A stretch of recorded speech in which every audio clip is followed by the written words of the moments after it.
প্রথমেই বুঝতে পারবেন না গল্পটিতে আমি কি বোঝাচ্ছি আপনাদেরকে, তাই ভিডিওটি স্কিপ না করে পুরোটাই দেখুন। এক মহিলার দুইটি সন্তান ছিল, একটি নিজের ছেলে, অপরটি সতীনের ছেলে। সে সতীনের ছেলেটিকে সর্বদা কোলে রাখত। উঠতে বসতে চলতে ফিরতে ছেলেটিকে কখনো কোল থেকে নামাতো না, এমনকি কোলে কাঁধে নিয়েই সংসারের কাজকর্ম করত। এলাকায় হাঁটতে গেলে সতীনের সন্তানটিকে কোলে এবং নিজের সন্তানটিকে হাত ধরে হাঁটিয়ে নিয়ে যেত। পাড়ার মেয়েরা সব প্রশংসায় পঞ্চমুখ হয়ে উঠল। সবাই বলতে লাগলো, মেয়েটির মনে একটু হিংসা নেই, সতীনের সন্তানকে কোলে আর নিজের সন্তানকে হাঁটিয়ে নিয়ে বেড়ায়। সতীনের সন্তানকে এত আদর করতে আর কোথাও দেখা যায় না। এরূপ সতীসাধ্যী মহিলা আর হয় না। কিন্তু একদিন পাড়ার একটি মেয়েলোক এসে গোপনে সহানুভূতি স্বরূপ বলল, বুবু, নিজের সন্তানকে গড়িমসি করে সতীনের সন্তানকে এত আদর করা ঠিক হবে না, তাতে নিজেরই ক্ষতি। মহিলাটি বলল, না বুবু, এটা আমার সন্তানের প্রতি অবহেলা নয়।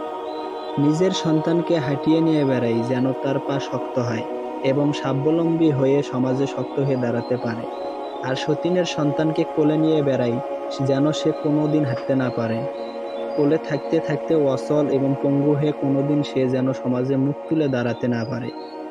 এটা সতীনের সন্তানের প্রতি আমার আদর নয়, কিন্তু মানুষ বুঝতে না পেরে আমায় প্রশংসায় অতল করে তুলছে, এতে আমি কি করব? ঠিক অনুরূপভাবে জাতি সুদ খেয়ে খেয়ে এমন অলস হয়ে পড়ছে যা মানুষের আরামের জন্য সরকার সুদের প্রচলন করেছে। প্রকাশ্য দৃষ্টিতে দেখা যায় একজন সরকার জনগণকে খুব আদর করছে, বিনা পরিশ্রমে তাদেরকে সুদ নীতিতে কখনো প্রাইজ বদ্ধ, কখনো লাভ, কখনো বোনাস, কখনো ইন্টারেস্ট নাম দিয়ে বিভিন্ন ধরনের আর্থিক সুবিধা দিয়ে যাচ্ছে। কিন্তু বিনা শ্রমে এ সুবিধা পেয়ে জনগণ যে অলস অকর্ম হয়ে পড়ছে, দিন দিন ধ্বংসের দিকে যাচ্ছে। আত্মার মৃত্যু হয়ে দিনই আগ্রহ ও উদ্দীপনা হারিয়ে ফেলছে, দিকে কেউ দেখছে না। সরকারের মনোভাব হলো সেই স্ত্রী লোকের মতো। এখনই যে গল্পটি আমি বললাম আপনাদের মাঝে। তো ধন্যবাদ গল্পটি পুরোটা শোনার জন্য। হুঁশ হওয়ার পর আদেনগণ একবার আবেদন করলেন যে, যদি অনুমতি দেন অমুক সাধুর নিকট আপনার খাট তুলে নিয়ে যাব, সে দৃষ্টির মাধ্যমে রোগ দূর করতে পারে। হযরত বললেন, সাবধান, এরূপ করিও না। তো বলছিলাম সেই গুরুর শিক্ষা, হিন্দু সাধুর কথা। হযরত সুলতান নিজামুদ্দিন রহমাতুল্লাহি আলাইহির এর সময় দিল্লিতে এক হিন্দু সাধু বাস করতেন। তিনি এমন এক চর্চা করছিলেন যে রোগীর উপর দৃষ্টি নিবদ্ধ করলে তার রোগ দূর হয়ে যেত। একবার হযরত সুলতান নিজামুদ্দিন রহমাতুল্লাহি আলাইহির রোগ হলো। তিনি কখনো বেহুশ হয়ে পড়তেন। বেহুশ হওয়ার পর আদেনগণ একবার বললেন, যদি অনুমতি দেন অমুক সাধুর নিকট আপনার খাট নিয়ে যাব, সে দৃষ্টির মাধ্যমে রোগ দূর করতে পারে। হযরত বললেন, সাবধান, এরূপ করিও না, তাহলে জনগণের আকিকা নষ্ট হওয়ার সম্ভাবনা রয়েছে। কিন্তু পীরের প্রতি ভক্তবৃন্দর ভালোবাসা হয়ে থাকে এসব পর্যায়ের। হযরত তখন আবার বেহুশ হয়ে পড়লেন। তখন ভক্তবিন্দু এত হতাশ হয়ে পড়লেন যে হযরতের খাট ঘাড়ে তুলে নিয়ে সাধুর নিকট উপস্থিত হলেন। ভাবলেন এটা হযরতের ইচ্ছার বিরুদ্ধে হওয়ার ক্ষমা চেয়ে এর মীমাংসা করে নেওয়া যাবে। সাধু দেখলেন এত বড় ব্যক্তিত্ব তার বাড়িতে এসেছে। হঠাৎ তিনি সব ফেলে ছুটে গেলেন হযরতের খাটের কাছে এবং টাকাতেই এমনভাবে সুস্থ হয়ে গেল যে হযরত একেবারে উঠে বসলেন। মনে হলো কোনো রোগী যেন ছিল না।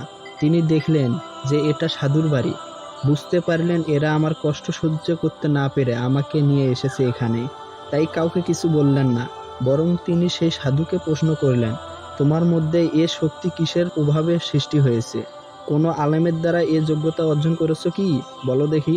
সাধু আরজ করলেন আর বললেন, আমার মধ্যে শুধু একটি বস্তু রয়েছে যা আমার গুরু আমাকে শিক্ষা দিয়েছিলেন, আর সেটা হলো এই যে তিনি বলেছিলেন, সব সময় আত্মার বিরুদ্ধে চলিও।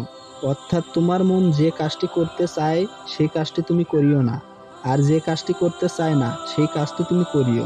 এই একটি অভ্যাসের দ্বারা আমার আত্মার মধ্যে এমন এক শক্তি সৃষ্টি হয়েছে যার দ্বারা আমি রোগ দূর করতে পারি। এ কথা শ্রবণ করে হযরত সুলতানজি জিজ্ঞাসা করলেন, আচ্ছা বলো তো, তোমার মন কি মুসলমান হতে চায় না? সাধু বললেন, না, সেটা চায় না। হযরত বললেন, তাহলে তোমার গুরুর শিক্ষার উপর আমল হয় কোথাও? সাধু চিন্তায় পড়ে গেল। এদিকে হযরত উপকারের পরিবর্তে উপকারের চিন্তা দোয়া করতে লাগলেন আল্লাহর কাছে, হে আল্লাহ, সে আমার উপকার করেছে, আমিও তার উপকার করতে চাই। সে আমার দেহের রোগ দূর করেছে, তাই আমি তার রুহুয়ানি রোগ দূর করতে চাই, তুমি সাহায্য করো। আল্লাহ তাআলা তার দোয়া কবুল করে নিলেন। সাধু আর ঠিক থাকতে পারলেন না, একটি ঘূর্ণিঝড় হয়ে গেল তার আত্মায়। সে হঠাৎ বলে উঠল, লা ইলাহা ইল্লাল্লাহু মুহাম্মাদুর রাসূলুল্লাহ সাল্লাল্লাহু আলাইহি ওয়াসাল্লাম। কাজেই উপকারের পরিবর্তে উপকার বাস্তবায়িত হলো। সাধু মুসলমান হওয়ার সৌভাগ্য অর্জন করলেন। সুবহানাল্লাহ। এই গল্পটি এই পর্যন্তই ছিল। এটি একটি ইসলামিক হিস্টোরি। এটি উল্লেখিত আছে আল ইফাজাতুল ইয়াউমিয়াহ খণ্ড ৩ পৃষ্ঠা নং ২০৩। এটা আপনি জানলেন এবং অন্যকে জানানো এটা আপনার ঈমানি দায়িত্ব। তাই একজনকে হলেও শেয়ার করে জানিয়ে দিন।